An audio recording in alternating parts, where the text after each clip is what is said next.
You know, Project Purple can represent multiple things. You know, it's about being educated properly on this topic. It's about raising awareness. It's about a movement, an identity. It's an opportunity for kids to embrace something, you know, with that wellness message. I don't think we do enough around it. I don't think we talk about it enough. I don't think we try to inspire kids to just be themselves. So, you know, when I started this, I knew Project Purple had to be something that was led by students. You know, it couldn't be driven by faculty or staff or administration. It had to be driven by students. And, you know, to sit back and watch it and walk into a school and see every teacher in it, it's pretty remarkable. For me, it was just about the kids. It was about, you know, when I would walk into gyms and tell my story, they would email me after about my story.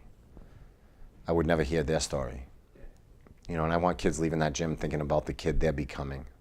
I want them thinking about their parents, their grandparents, their little brother and sister, because, you know, the reality is, you know, our choices affect many. You know, the mistakes we make are felt by family. It's not just ours. You know, as selfish as we want to sound sometimes and say, hey, it's my life, it's my mistake, it isn't.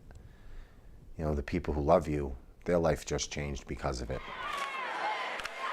You know, I'm sure there's some kids walking out of that gym right now second guessing. When you can get teenagers to second guess, I think it's a success. You know, when you get them thinking, like, is it the right thing? Or, you know I'm doing the wrong thing. It's an opportunity for them to look within and say, I want to make a difference, not in myself, but for my family. You know, I think why is the most important thing in this whole process, but we don't talk about it. I think we need to understand why we need drugs and alcohol, why we can't hang out with friends that we've known forever and just have fun with them. Is it insecurities? Is it self-esteem? Is it peer pressure or just fitting in?